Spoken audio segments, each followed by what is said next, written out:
হরে কৃষ্ণ। আজ আমি একটি বিষয় নিয়ে আপনাদের সামনে এলাম। বিষয়টা হচ্ছে যে আজকের সমাজে প্রায় ৯৫% মানুষ দেখবেন সবসময় টেনশনে আছে। মন ভালো নেই। সবসময় একটা বিরক্ত ভাব। তো এই যে সমস্যা, টেনশন, বিরক্ত ভাব এর মূলে কি? এর মূলে কিন্তু আমাদের মন। যেকোনো মানুষের এই যে মানুষকে পরিচালনা করে, যেকোনো মানুষকে পরিচালনা করে তার মন। অর্থাৎ মানুষ তার মনের দ্বারা পরিচালিত। তো এই মন কি করে? যেকোনো বিষয়ের উপর মানুষকে কন্ট্রোল করে। তো সেটা আপনি সাংসারিক জীবন হোক, কর্মজীবন হোক, বিশেষ করে আধ্যাত্মিক জীবনে মনের প্রভাব কিন্তু অনেক বেশি। কারণ এই আধ্যাত্মিক জীবনে প্রচুর মানুষ আছেন যে জীবনে সফল হতে চান, ভগবত প্রাপ্তি করতে চান, কিন্তু তারা অসফল হয়ে যাবে। কিন্তু তার কারণ কি? মন। মানুষের মন না সবসময় মানুষকে ভালো দিকের থেকে খারাপ দিকে বেশি আকর্ষিত করে। আর সেই দিকটাতেই মানুষ যেতে চায়। সেই কারণেই প্রত্যেকের উচিত জীবনে যদি সফলতা অর্জন করতে হয়, নিজের জীবনে যদি আনন্দ আনন্দময় জীবন উপভোগ করতে হয়, ভালো কিছু করতে হয়, তাহলে সবার ১ম এ তার নিজের মনকে কন্ট্রোল করতে হবে। এখন এই মনকে কন্ট্রোল কিভাবে করা যায়? এর তো বিভিন্ন উপায় আছে, বিভিন্ন ব্যায়াম, প্রাণায়াম ইত্যাদি, ইত্যাদি। তো এছাড়া আজ আমি একটি সুন্দর ভিডিও আপনাদের সামনে উপস্থাপন করব। শ্রী শ্রী গুরুদেব প্রেমানন্দ বাবা এই বিষয়ের উপর একটি সুন্দর ভিডিও তৈরি করেছেন এবং এই ভিডিওটা আপনারা দেখলে প্রত্যেকেরই উপকারে লাগবে। এবং আমরা প্রত্যেকেই কিন্তু সবসময় এই মনের দ্বারা পরিচালিত হয়ে সবসময় দুঃখ, কষ্ট, টেনশন ভোগ করছি। কিন্তু সবার ১ম মানব জীবনে কি দরকার? শান্তি, মানসিক শান্তি। দেখুন, টাকা পয়সা সবসময় তো সকলের থাকে না। প্রচুর পয়সার অধিকারী সবাই হতে পারে না। কিন্তু আপনার মনটা যদি ভালো থাকে, আপনি মনটাকে যদি কন্ট্রোল করতে পারেন, মনটাকে যদি নিয়ন্ত্রণ করতে পারেন, তাহলে কিন্তু আপনি কম পয়সা রোজগার করে জীবনে অনেক রকমের সমস্যার মধ্যে থেকেও নিজেকে ভালো রাখতে পারবেন। তো চলুন, আমি আপনাদের সামনে একটি সুন্দর ভিডিও উপস্থাপন করছি। প্রেমানন্দ বাবা এই ভিডিওতে খুব সুন্দরভাবে বুঝিয়েছেন কিভাবে মনকে কন্ট্রোল করতে হয়, নিজেদের জীবনে সফলতা অর্জন করতে হয়, শান্তিতে জীবনযাপন করতে হয়।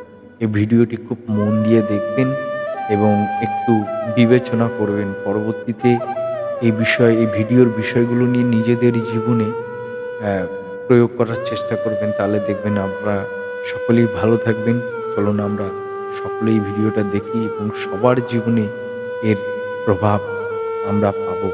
কারণ আমরা যদি মন দিয়ে এটাকে দেখি এবং এই বিষয়টাকে নিয়ে ভাবতে শুরু করি, তাহলে কিন্তু আমাদের কাজে লাগবে। কারণ যত মহাপুরুষ আছেন, তারা কিন্তু একদিনে এই জায়গায় পৌঁছাননি। তারা জীবনে বহু কষ্ট, পরিশ্রম, পড়াশুনো, সাধনা করে এই জায়গায় পৌঁছেছেন। তাই তাদের প্রত্যেকটা কথা কিন্তু গুরুত্বপূর্ণ এবং আমাদের জীবনে কাজে লাগবে। তাই প্রত্যেকের কাছে অনুরোধ, আপনারা ভিডিওটা খুব মন দিয়ে দেখবেন, শেষ পর্যন্ত দেখবেন এবং ভালো লাগলে লাইক করবেন, কমেন্টস করবেন, চ্যানেলটা সাবস্ক্রাইব করবেন। এরকম বহু বিষয় নিয়ে আপনাদের সামনে আমি আসবো। কারণ আজকের দিনে আমরা প্রত্যেকেই খুব টেনশনে আছি, সমস্যায় আছি। কিন্তু এর থেকে উদ্ধার পাওয়া যায় একমাত্র সাধনা করলে এবং জপ-তপ করলে। এবং যাদের সম্ভব তারা জপ করবেন, ভগবানের নাম করবেন, ভালো ভিডিও দেখবেন, রামায়ণ, মহাভারত, ভগবদ্গীতা এগুলো পড়ার চেষ্টা করবেন। যাদের সময় নেই তারা এই ধরনের এর উপরে অনেক ভালো, ভালো ভিডিও অনেকে তৈরি করেন, সেগুলো দেখবেন। তাতে আপনাদের অনেক উপকার হবে। চলুন ভিডিওটা দেখি। ये मनमुखी चाल एक जन्म के लिए बंद कर दो। अभी तक जो हुआ हुआ, अब आज्ञा से चल लो, अभी परिवर्तन हो जाएगा जीवन का। कितना मन के अनुसार चलोगे? ये बहुत कटिंग करता रहता है। सत मार्ग की कटिंग करके ये असत मार्ग को मिलाकर बैलेंस बनाए रखता है अपना मन, क्योंकि मन मर जाएगा सत मार्ग में। जे ही मन मरा चिदानंद रस में प्रवेश होगा। जीवित मन भगवदानंद का अधिकारी नहीं रहता। जीवित मन अर्थात विषय स्फुरणा वाला तो मरना नहीं चाहता। उपासक मारना भी नहीं चाहता। पर ये बात समझ लो, सब जगह अहिंसा, लेकिन इस जगह हिंसा हमें करनी ही होगी। जो सब जगह अहिंसा धर्म का पालन करते हैं वो इस यहां हिंसा करते हैं, मन को मारते हैं। सब जगह हिंसा करते हैं, जो एक जगह ये अहिंसा व्रत लिए हो कि मन को नहीं मारते, वही दुर्गति को प्राप्त है। एक की हिंसा करनी होगी, मन की, मन को मारना होगा। मुझे दिखाई नहीं देता किस डंडे से मारे, काहे से मारे। जहर खा ले तो शरीर नष्ट होगा, मन में कोई फर्क नहीं पड़ेगा। एक ही डंडा है जो इसको मार सकता है, नाम। राधा राधा राधा हर समय इसके ऊपर पड़ता है, इसलिए नाम जप करना नहीं चाहता और कुछ भी इससे करवा लो। हाँ, घंटों आप कोई भी सेवा करवा लो, राजी हो सकता है, लेकिन 1 घंटे बैठकर तदाकार वृत्ति से एक नाम को निरंतर जपो, ये राजी नहीं रहेगा। क्योंकि हर नाम उसके ऊपर प्रहार की तरह पड़ता है, मन के ऊपर। एक बार इसे मारना होगा। मन मारा, प्रभु के रस का अनुभव हुआ। और ये मन मारना नहीं चाहते, जल्दी कोई नहीं मारना चाहते। देखो, एक ही चीज पा रहे हो, रोटी दाल, रोज वही रोटी दाल, थोड़ा तो कुछ मन, ये संसारियों को होता है। हम बाबा जी हैं, हमें इसे मारना है।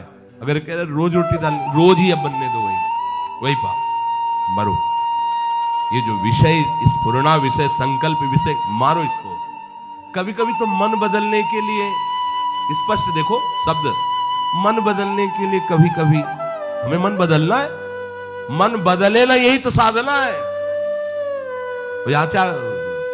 नहीं, कभी कभी मन बदलने के लिए हमें मन बदलना है। शब्द ही देखो ना, कभी कभी मन बदलने के लिए कहीं दान पुण्य तीर्थ यात्रा की भावना से नहीं, थोड़ा मन बदल जाए, जैसे हरिद्वार घूम आए, थोड़ा पहाड़ हो, ऐसे मन बदलना। मन को हमें बदलना ही नहीं है। तुम्हें मन बदलने के लिए परेशान होना, हमें मन नहीं बदलना। हमें श्री जी वाला मन बनाना है, बस वृंदावन वाला मन बनाना है। नहीं बदलना है इसको हरिद्वार जाकर। घर में आ गए तो द्वारका को झांके जाके, घर में वास कर रहे। सही बात समझो, इसको एक में लगाओगे तो परेशान कर देगा तुम्हें। एक ही प्रकार का 1 महीने भोजन रखो, घिया की सब्जी, 2 रोटी 4 रोटी। भोजन की बात याद आते ही ऐसे रोमांच होने लगे। घिया की सब्जी, रोटी, नहीं, वो अंदर से नहीं, प्राण पोषण के लिए पाना, चलो पाओ, चलो। वो बस इसी बात में रहेगा कि यहां से देखो, अब हो गई श्रद्धा हमारी, हम भिक्षा कर लेंगे। बिहारी जी के गोसाइयों में दूध भात का वो लेगा, ये यहाँ तो रोज घिया रोटी। मन मारना कोई खिलवाड़ नहीं है, खिलवाड़ नहीं है। बोले 2 दिन से वह अरहर की दाल बन रही, आज थोड़ा बदल के, कुछ बदल के, बस यही बदल की बात को रोकना है। अपने बाबा जी हैं, बदलना नहीं, रोज इसको वही, जो ये कहे कि ये पाना है, वो देना ही नहीं। क्यों?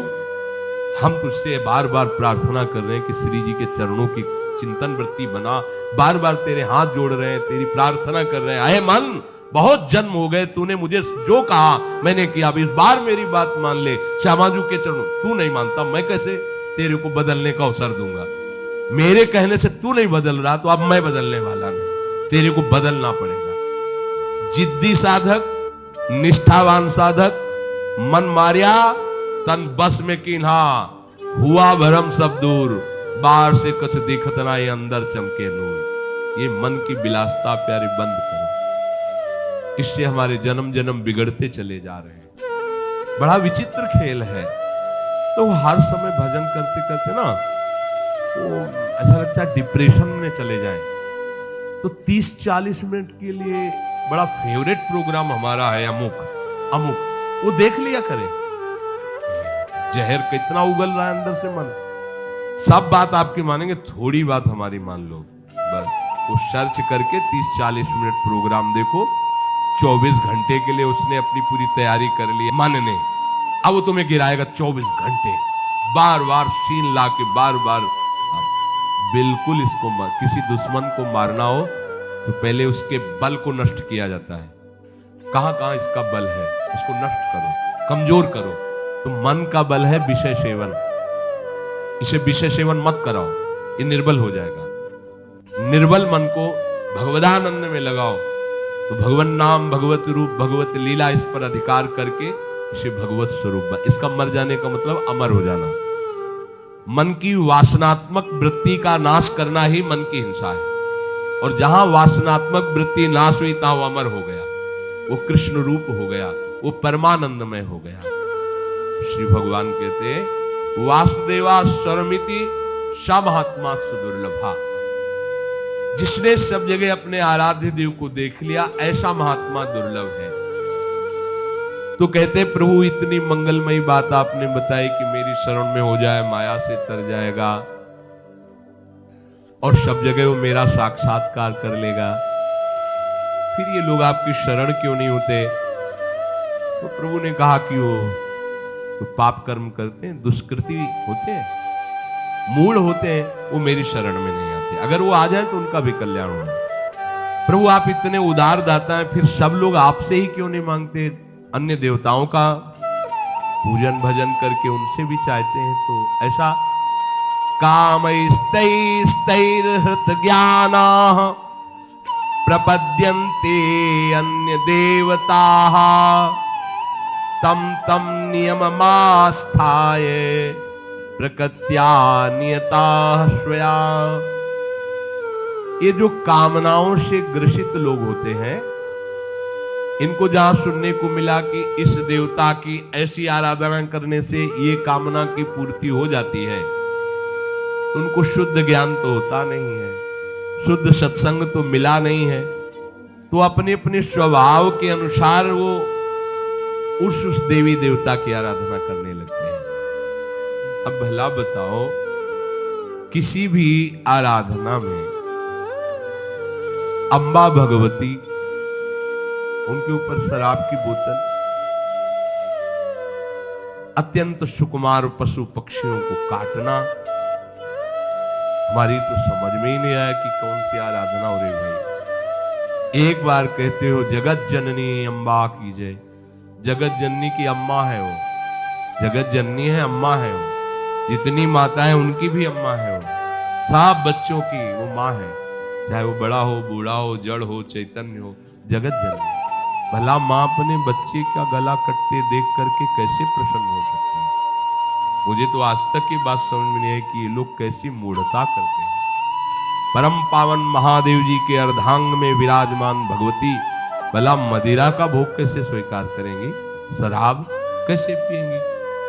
यही की बात है। हम तो ज्यादा उनसे परिचित, परिक्रमा लगाते थे तो ऐसे चामुंडा जी के इधर मिले तो उन्होंने बताया कि बाबा हम तो रोज शराब का भोग लगा के पीते हैं, चामुंडा जी को भोग लगता है। इससे तो कुछ नहीं, पर हमारा विचार रहता कि देवी जी तो भगवान महादेव जी के अर्धांग में विराजमान है, परम पवित्र देवी शक्ति, वो कैसे ऐसा? अब आप अगर वो प्रसाद पीते हो, आपको माँ का भाव आ रहा हो, दर्शन हो रहा हो, तो हमें बताओ। इसका मतलब है आप अपनी मन मानी करते हैं। शास्त्रों में तो किसी भी देवता या देवी को प्रसन्न करने के लिए जब तक आराधना कर रहे हो तब तक निर्विषय होने की बात पाई हमने, जहां जहां आराधना पाई। ऐसी आराधना तो हमने दैत्यों की भी नहीं देखी कि वो शराब पी करके कोई काम कर रहे हैं। एक ब्रह्म ऋषि की तरह उनकी जीवनचर्या हुई है जब उन्होंने कोई भी अनुष्ठान किया है। ये जो कामना से बुद्धि अपरित हो गई है, वो लोग प्राय ऐसा कि अमुक बलि दे दो तो तुम्हारे पुत्र हो जाएगा, दूसरे के बच्चे को छीन कर तुम काट रहे हो, चाहे बकरा ही हो, मुर्गा हो, तुम्हारे बच्चा पैदा हो जाएगा। अरे वो अगर बच्चा तुम्हारे प्रारब्ध में नहीं लिखा है ना तो नहीं होगा, अगर होगा भी तो ऐसे कृत्य के कारण वो तुम्हें जीवन में कभी सुख चैन नहीं लेने देगा, कभी तुम्हारी शांति नहीं आने देगा, हर समय तुम्हें अशांत और जलना होगा। अधर्म से किया हुआ जो भी अनुष्ठान है उसका परिणाम विनाशकारी और दुखदायी होता है। भगवान कहते हैं ये ज्ञान इनका अपहरण हो चुका होता है कामना के कारण।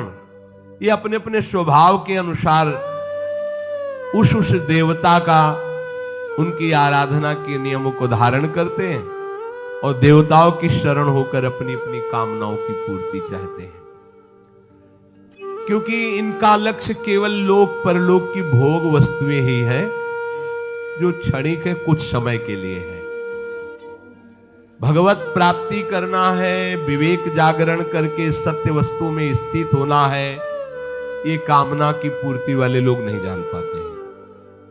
बढ़िया उपाय पीछे भगवान ने बताया था कि यदि आप कोई कामना भी करते हो और हमारी शरण में आ जाओ, हम से कामना की पूर्ति चाहो, पर भगवान की तरफ आने पर देखो एकदम ब्रेक लग जाती कि आप ऐसा ऐसा भोजन नहीं करोगे, ऐसा संग नहीं करोगे, ऐसा, ये सबको बड़ा कठिन लगता है और मनमानी आचरण भी करते रहो और देवता कामना की भी पूर्ति कर देगी, ये मार्ग सरल लगता है। धन संग्रह की कामना, भोग भोगने की कामना, ये दो बातें सबको परेशान किए हुए हैं और दो बातें एक ही जगह बहुत जोर से पूर्ण हो जाएंगी। जो ही भगवान की शरण होगे तो भगवान के चरणों में मां लक्ष्मी वास करती, धन की इच्छा नहीं रह जाएगी। देख लेना, हृदय से हो जाओ, हृदय से शरण हो जाओ और भगवान सब सुखों का हेतु है, इसलिए किसी सुख भोगने की इच्छा नहीं रहेगी।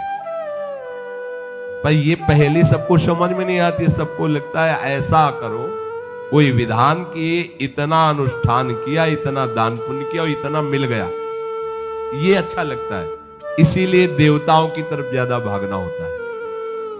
श्री भगवान कह रहे हैं स्वभावो मूर्धनि वर्तते, ये स्वभाव के कारण ही ऐसा करते हैं। अच्छा, कोई भी देवता ना स्वयं मोक्ष को प्राप्त है, ना तुम्हें मुक्त कर सकता है। एक छोटी सी शक्ति उसके अंदर है, जैसे गांव के प्रधान की शक्ति एक सीमा में, फिर उसके ऊपर, फिर उसके ऊपर, फिर ऊपर, ऐसे ये सब छोटी छोटी शक्तियां सब भगवान ने ही दी है। लेकिन वास्तविक कामना की पूर्ति तो केवल श्री हरि से होगी, दूसरे से नहीं होगी। अपने जितने सत्संग सुनते हैं, अपने को अनन्य हो जाना है, कोई भी कामना नहीं रह जाएगी, न जीने की, न धन की, न सुख। ऐसी मस्ती आएगी, मान लो कोई साधना, कोई अनुष्ठान करने की जरूरत नहीं, भगवद आश्रित हो जाओ और नाम जितना बन सके उतना नाम गुनगुनाते हैं, पड़े रहो भरोसे पे, वो चीज मिलेगी जो कहीं किसी साधना से नहीं मिलती। ये जीवन की सार बात आपको बता रहे हैं, आपको जो चाहिए वो मिल जाएगा।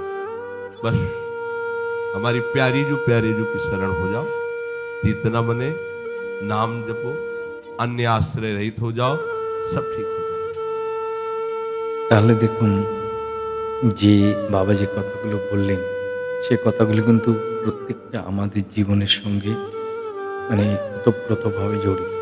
এবং এই ভিডিওটা যদি যারা মন দিয়ে দেখেছেন বা শুনেছেন, তারা বুঝতেই পারছেন যে আমাদের জীবনে মানে বিভিন্নভাবে আমাদেরকে, আমাদের মন, আমাদের ইন্দ্রিয় আমাদেরকে কন্ট্রোল করে এবং আমাদের জীবনে যা সমস্যা, সেটা কিন্তু আমরা ইচ্ছা করলে তার অনেকটাই সমাধান আমরা করতে পারি। এবং এছাড়া আমাদের জীবনে যদি একটু শান্তি পেতে চাই, আমরা সুখ পেতে চাই, টেনশন মুক্ত জীবন যদি চাই, তাহলে কিন্তু আমাদেরকে ঈশ্বরের আরাধনা করতে হবে, অর্থাৎ একটু নাম করতে হবে, জপ করতে হবে এবং একটু ধ্যান করতে হবে এবং সবসময় একটু ঈশ্বরের স্মরণ নিতে হবে।